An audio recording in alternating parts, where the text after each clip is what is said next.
Once upon a time, a farmer went out to look at his fields by the side of the river and found to his dismay that all his young, green wheat had been trodden down and nearly destroyed by a number of crocodiles, which were lying lazily amid the crops like great logs of wood. He flew into a great rage, bidding them go back to the water, but they only laughed at him. Every day the same thing occurred.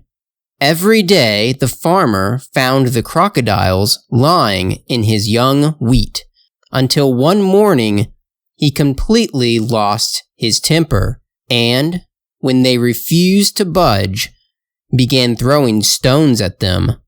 At this, they rushed on him fiercely, and he, quaking with fear, fell on his knees, begging them not to hurt him.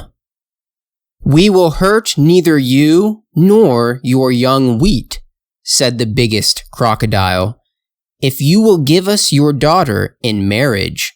But if not, we will eat you for throwing stones at us."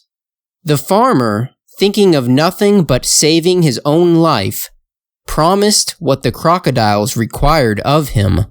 But when, on his return home, he told his wife what he had done, she was very much vexed, for their daughter was as beautiful as the moon, and her betrothal into a very rich family had already taken place. So his wife persuaded the farmer to disregard the promise made to the crocodiles, and proceed with his daughter's marriage as if nothing had happened. But when the wedding day drew near, the bridegroom died, and there was an end to that business. The farmer's daughter, however, was so beautiful that she was very soon asked in marriage again, but this time her suitor fell sick of a lingering illness. In short, so many misfortunes occurred to all concerned that at last even the farmer's wife acknowledged the crocodiles must have something to do with the bad luck. By her advice, the farmer went down to the riverbank to try to induce the crocodiles to release him from his promise. But they would hear of no excuse, threatening fearful punishments if the agreement were not fulfilled at once. So the farmer returned home to his wife very sorrowful. She, however, was determined to resist to the uttermost, and refused to give up her daughter. The very next day, the poor girl fell down and broke her leg.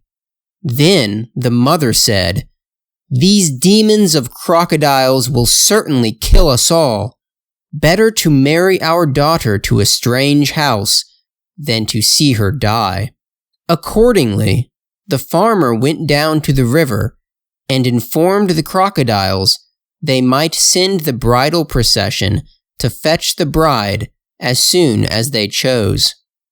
The next day, a number of female crocodiles came to the bride's house with trays full of beautiful clothes and henna for staining the bride's hands.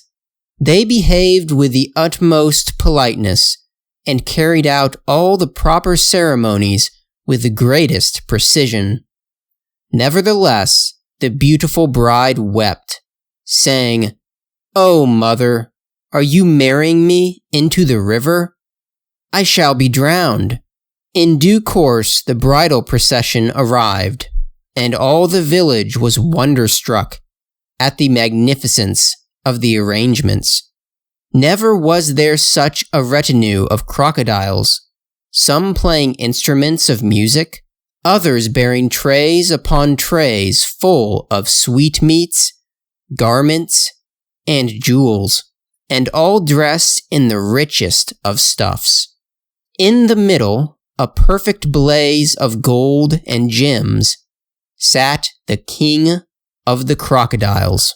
The sight of so much magnificence somewhat comforted the beautiful bride. Nevertheless, she wept bitterly when she was put into the gorgeous bride's palanquin and borne off to the riverbank.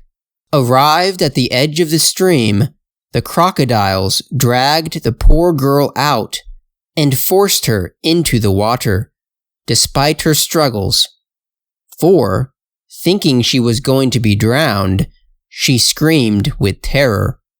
But lo and behold, no sooner had her feet touched the water than it divided before her, and, rising up on either side, showed a path leading to the bottom of the river, down which the bridal party disappeared, leaving the bride's father, who had accompanied her so far, upon the bank, very much astonished at the marvelous sight. Some months passed by without further news of the crocodiles. The farmer's wife wept because she had lost her daughter, declaring that the girl was really drowned, and her husband's fine story about the stream dividing was a mere invention. Now, when the king of the crocodiles was on the point of leaving with his bride, he had given a piece of brick to her father, with these words, "If ever you want to see your daughter, go down to the river, throw this brick as far as you can into the stream, and you will see what you will see." Remembering this, the farmer said to his wife, "Since you are so distressed, I will go myself and see if my daughter be alive or dead." Then he went to the riverbank, taking the brick, and threw it ever so far into the stream. Immediately the waters rolled back from before his feet, leaving a dry path to the bottom of the river. It looked so inviting, spread with clean sand and bordered by flowers, that the farmer hastened along it without the least hesitation, until he came to a magnificent palace with a golden roof and shining, glittering diamond walls. Lofty trees and gay gardens surrounded it, and a sentry paced up and down before the gateway. "Whose palace is this?" asked the farmer of the sentry, who replied that it belonged to the king of the crocodiles. "My daughter has at least a splendid house to live in," thought the farmer. "I only wish her husband were half as handsome." Then, turning to the sentry, he asked if his daughter were within. "Your daughter," returned the sentry. "What should she do here?" "She married the king of the crocodiles, and I want to see her." At this, the sentry burst out laughing. "A likely story indeed," he cried. "What? My master married to your daughter? Ha, ha, ha." Now the farmer's daughter was sitting beside an open window in the palace, waiting for a husband to return from hunting. She was as happy as the day was long, for you must know that in his own river kingdom, the king of the crocodiles was the handsomest young prince anybody ever set eyes upon. It was only when he went on shore that he assumed the form of a crocodile. So what with her magnificent palace and splendid young prince, the farmer's daughter had been too happy even to think of her old home. But now, hearing a strange voice speaking to the sentry, her memory awakened, and she recognized her father's tones. Looking out, she saw him there, standing in his poor clothes, in the glittering court. She longed to run and fling her arms round his neck, but dared not disobey her husband, who had forbidden her to go out of or to let anyone into the palace without his permission. So all she could do was to lean out of the window and call to him, saying, "Oh, dearest father, I am here. Only wait till my husband, the king of the crocodiles, returns, and I will ask him to let you in. I dare not without his leave."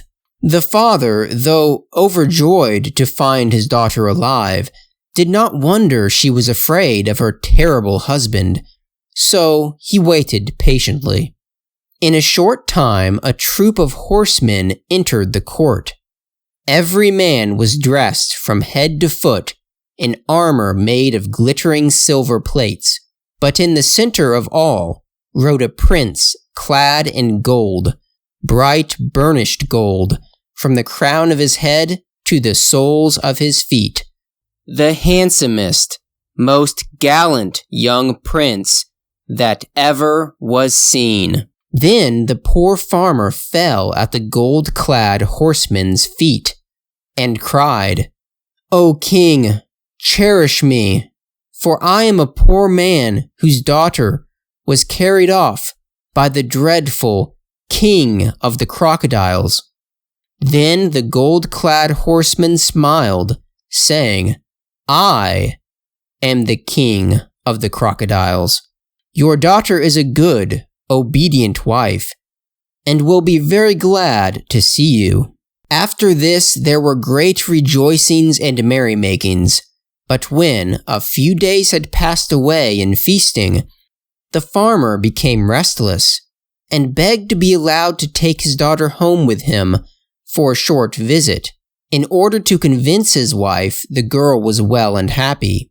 But the Crocodile King refused, saying, "Not so, but if you like, I will give you a house and land here. Then you can dwell with us." The farmer said he must first ask his wife, and returned home, taking several bricks with him to throw into the river and make the stream divide. His wife would not at first agree to live in the Crocodile Kingdom, but she consented to go there on a visit, and afterwards became so fond of the beautiful river country that she was constantly going to see her daughter the queen, till at length the old couple never returned to shore, but lived all together in Crocodile Kingdom with their son-in-law, the king of the crocodiles.